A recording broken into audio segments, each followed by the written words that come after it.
Pria itu tidak sengaja menjatuhkan sedikit mie instan ke atas miniatur bangunan. Tak lama setelah itu, sepotong besar mie instan mendarat di atas altar kuno, membuat semua orang terkejut.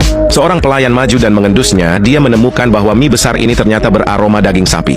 Sang ratu mengira ini adalah makanan yang dikaruniakan oleh para dewa, tetapi yang tidak dia ketahui adalah bahwa ini hanyalah sisa mie instan yang terjatuh dari pria itu sehari sebelumnya. 2 hari yang lalu, pria itu menerima paket anonim.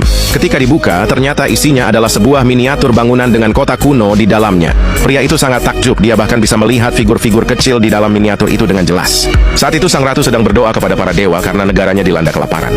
Jika krisis ini tidak terselesaikan, dia akan terpaksa turun dari tahta. Pria itu tidak sengaja menjatuhkan sisa mie instan ke dalam kota tersebut. Sang ratu menganggapnya sebagai hadiah dari para dewa. Dia segera memasak mie itu dan membagikannya kepada semua orang. Penduduk belum pernah merasakan mie yang begitu lezat, dan akhirnya semua orang bisa mengisi perut mereka. Pria itu kemudian melemparkan semua mie instan di rumahnya ke dalam kota. Sang ratu sangat terkejut berkat mie ini. Semua orang berhasil bertahan dari kelaparan. Sang ratu yakin bahwa para dewa sedang membantu mereka, sehingga dia segera bersujud untuk berterima kasih. Para prajurit menaruh beberapa permata dan emas di atas altar. Seketika, semua harta itu menghilang dan muncul di tangan pria tersebut. Pria itu sangat senang, dia kini menjadi orang kaya. Keesokan harinya, pria itu mendengar suara-suara aneh dari dunia miniatur. Tiba-tiba dia kepeleset, sehingga kepalanya masuk ke miniatur itu.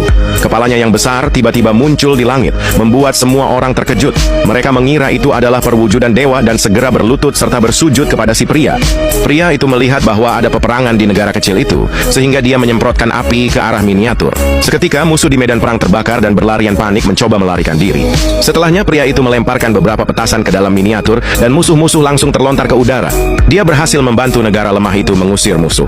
Namun, perang itu memicu wabah serangga. Jika wabah tidak dihentikan, banyak orang di negara itu akan mati. Melihat kejadian ini, pria itu mengambil semprotan pembasmi serangga dan menyemprotkannya ke arah serangga-serangga itu. Tiba-tiba kabut asap mulai turun di dunia miniatur dan semua serangga mati seketika. Tepat di saat itu, pacar si pria muncul.